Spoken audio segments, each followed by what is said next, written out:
Everyone, आप सभी का स्वागत है आज के इस प्रेपोजिशन की क्लास नंबर 2 के अंदर, जिसमें हम करने वाले हैं यूजेज ऑफ एट। इसके अलावा एट और इन के बीच में क्या अंतर है इसको भी समझेगी, क्योंकि एक दूसरे के साथ जो बारीकियां हैं, प्रेपोजिशन आपस में मेल खाते हैं।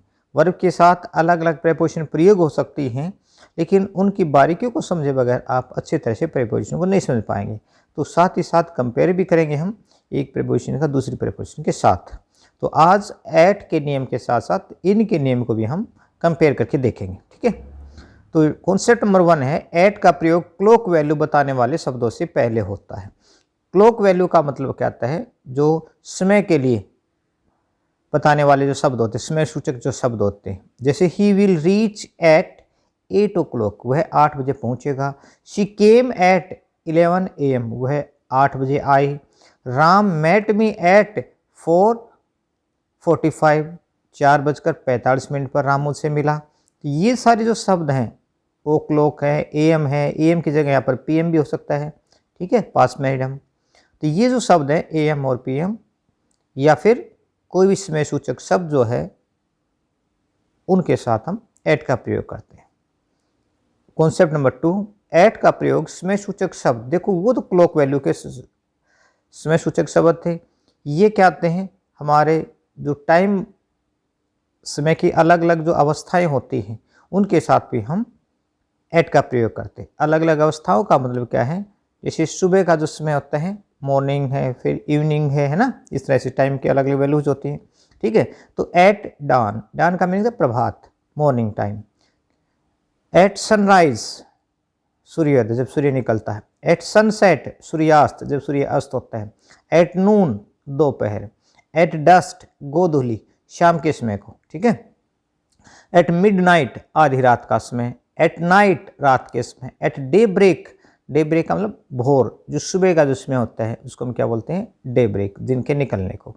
इन सभी समय सूचक जो शब्द हैं उनके साथ हम एट का प्रयोग करते हैं। आप याद रख पाएंगे, at dawn, at sunrise, at sunset, at noon, at dusk, at midnight, at night और एट डे ब्रेक। इन सभी के साथ आप एट का प्रयोग करेंगे।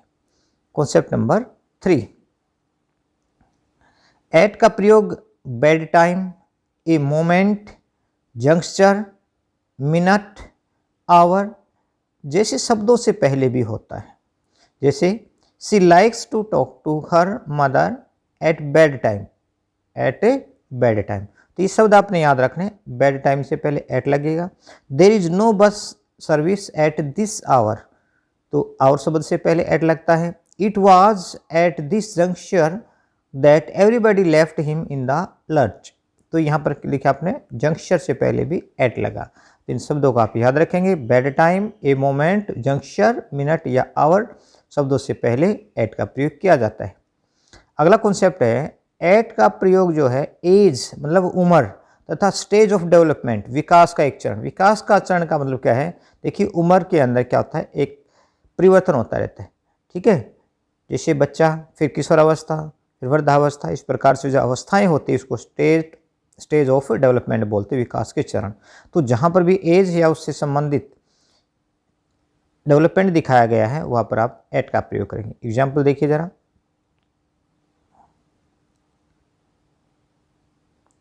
ही got is first job at the age of 20, कितनी उम्र में? एज ऑफ 20, 20 वर्ष की उम्र में उसने पहली जॉब प्राप्त की, पहली नौकरी प्राप्त की। At an early stage of her life, अपने जीवन के प्रारंभिक अवस्था में, मतलब जीवन के शुरुआती समय में। सी फेस्ड मैनी प्रॉब्लम, उसने बहुत सारी समस्याओं का सामना किया। ठीक है, तो ये क्या है? डेवलपमेंट ऑफ लाइफ दिखाए। ठीक है, जीवन का मतलब अलग अलग पहलू दिखाए। अब इन और एट के बीच में अंतर को भी आपने समझना है, क्योंकि ये बहुत ही जरूरी है, कोई भी गलतियां ना हो, इसलिए आप अंतर को साथ साथ नोट करते चलें। तो पहला अंतर क्या है दोनों के बीच में? अब ये समय सूचक जो शब्द हैं, जैसे नून है, नून के साथ आप एट लगाएंगे, at noon, at night, at dawn. तो ये शब्द आपने याद रखने, इनके साथ क्या लगेगा? एट लगेगा। इसके साथ साथ इन द मॉर्निंग, मॉर्निंग के साथ इन लगा, इवनिंग, इन द इवनिंग। ठीक है, इन द आफ्टरनून, तो इन सभी समय सूचक शब्दों के साथ क्या लगेगा, इन लगेगा। तो ये बड़ा अंतर आपने समझना है। एक चीज़ और समझनी है, एट छोटे स्थान के लिए प्रयोग किया जाता है, लेकिन इन जो है ना बड़े स्थान के लिए। छोटे स्थान और बड़े स्थान का मतलब क्या है? देखिए, कोई भी स्थान जहाँ पर हम रहते हैं, ठीक है, वो अपने आप में एक स्थान है, लेकिन उससे भी तो कोई बड़ा स्थान हो सकता है। ठीक है, मान लीजिए कि आप रोहतक में रहते हैं, तो रोहतक छोटा है, और रोहतक से बड़ा क्या है, ये मान लीजिए ये हरियाणा है, तो इसमें बड़ा कौन सा हो गया, हरियाणा, और छोटा कौन सा हो गया, रोहतक। रोहतक से भी छोटा, मान लिया आप कोई गांव का नाम बताना चाहते हैं, तो ये गांव का नाम इससे भी छोटा होगा। इस प्रकार से आपने देखना है, जब भी आप छोटे स्थान की बात करते हैं वहाँ पर आप एट लगाएंगे, और जब भी बड़े स्थान की बात करते हैं तो आप इन लगाएंगे। आप ये अच्छी प्रकार से समझ सकते हैं कि बड़ा स्थान कौन सा आता है, छोटा स्थान कौन सा आता है। जैसे यहाँ पर देखिए, ही लिव्स एट अलवर इन राजस्थान। अब यहाँ पर आप समझ पाएंगे कि राजस्थान बड़ा है या अलवर बड़ा है।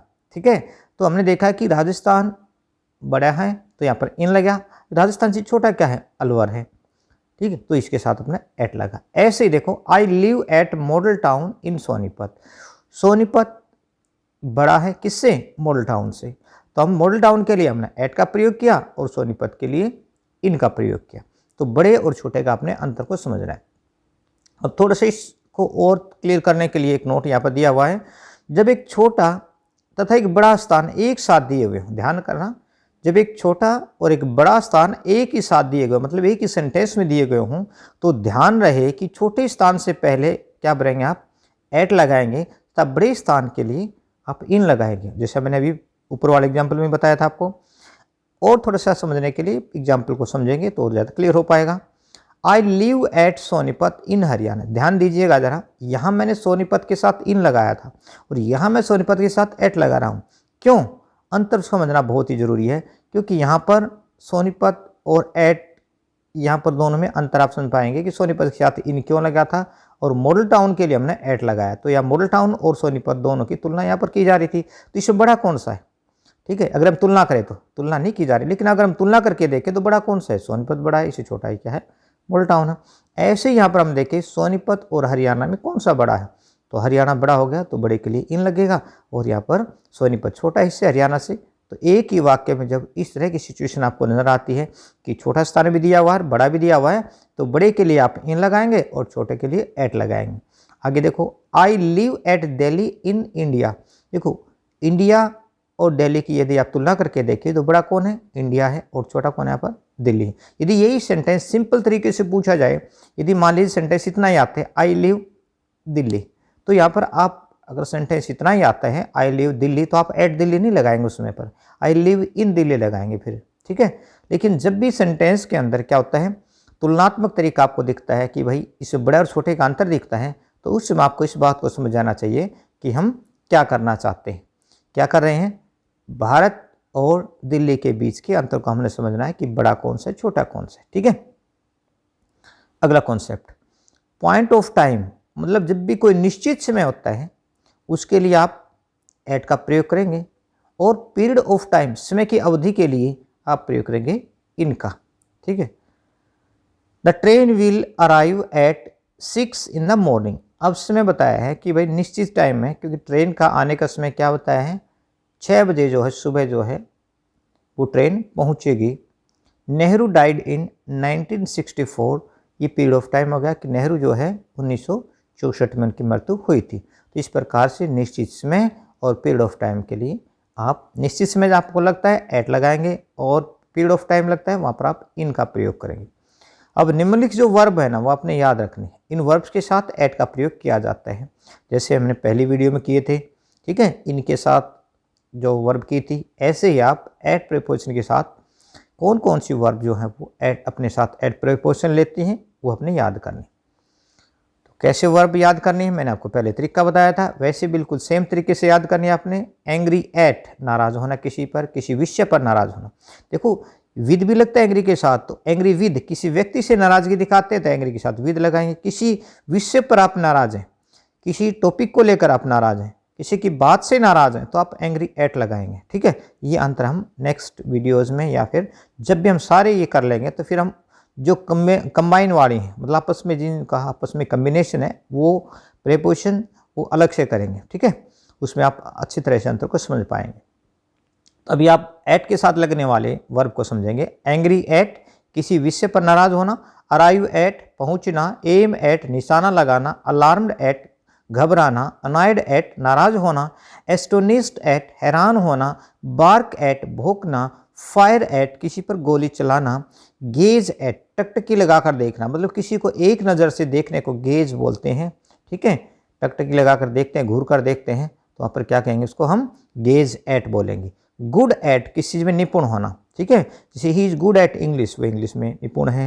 ही इज़ गुड एट, आप कोई भी उसकी विशेषता बता सकते हैं, किसी चीज़ में निपुण है, ठीक है।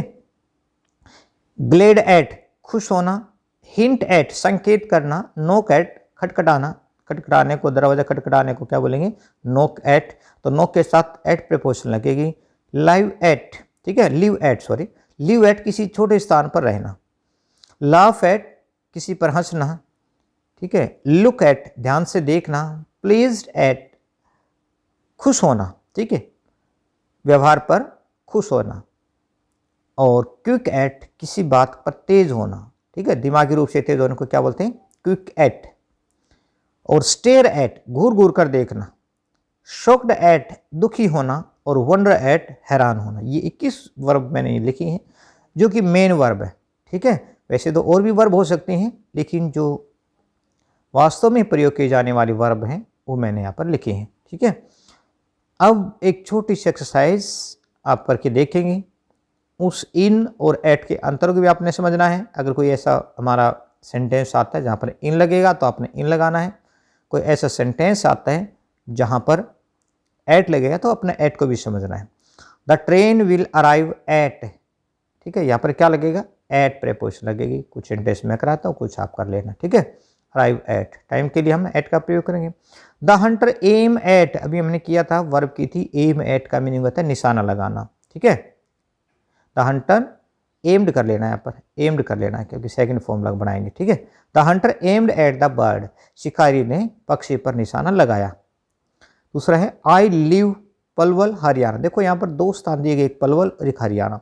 आपने ये सोचना है कि एट कहाँ लगाएंगे और इन कहाँ लगाएंगे, ठीक है, ये दोनों का अंतर को आपने समझना है।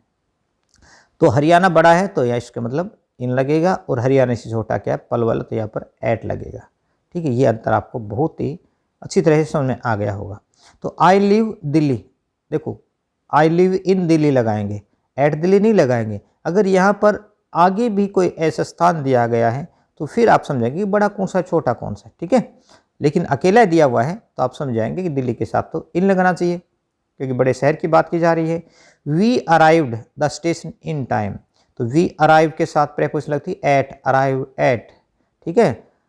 Dogs bark at the strangers, अब वो वर्ब है जो हमने अभी की है, ठीक है, जो वर्ब अभी मैंने की हैं, आपको जो 23 या 22-23 जो वर्ब थी मैंने आपको पढ़ाई थी, उन्हीं वर्ब के साथ किस तरह से क्वेश्चन बनते हैं वो आपने समझ लिया। तो बार्क के साथ एट प्रीपोजिशन लगती है, तो बार्क एट।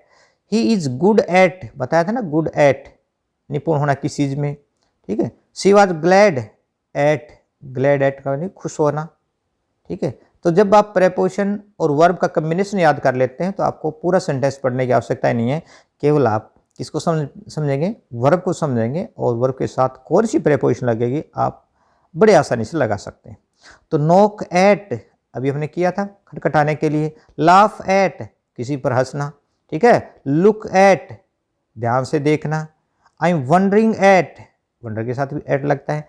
ये कुछ वर्ब जो है वो हमने की हैं, ठीक है, जहाँ पर प्रीपोजिशन एट लगती है, कुछ में इन भी लगा है।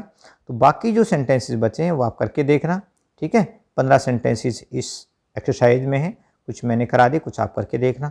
और जब तक आप अच्छी तरह से इन वर्बों को याद नहीं करोगे, जो वर्ब मैं साथ साथ लिखवा रहा हूँ, हर प्रीपोजिशन के साथ कुछ वर्ब लिखवा रहा हूँ, बड़े ही इंपॉर्टेंट वर्ब हैं, ठीक है, एग्जामिनेशन पॉइंट ऑफ व्यू से बहुत ही इंपॉर्टेंट वर्ब है, वो मैं लिखवा रहा हूँ, तो आपने वो ज़रूर याद करनी है। और उनको याद करने का तरीका यही रखना आपने कि बार बार आप उनको रिवाइज करेंगे, कैसे, प्रीपोजिशन के साथ रिवाइज करेंगे, angry at, arrive at, aim at, alarm at, इस तरह से आप बार बार रिवाइज करेंगे तो आपको ये बिल्कुल अच्छी तरह से याद हो जाएंगे, ठीक है। तो नेक्स्ट वीडियो में मिलते हैं अगले प्रीपोजिशन के क्लास लेकर।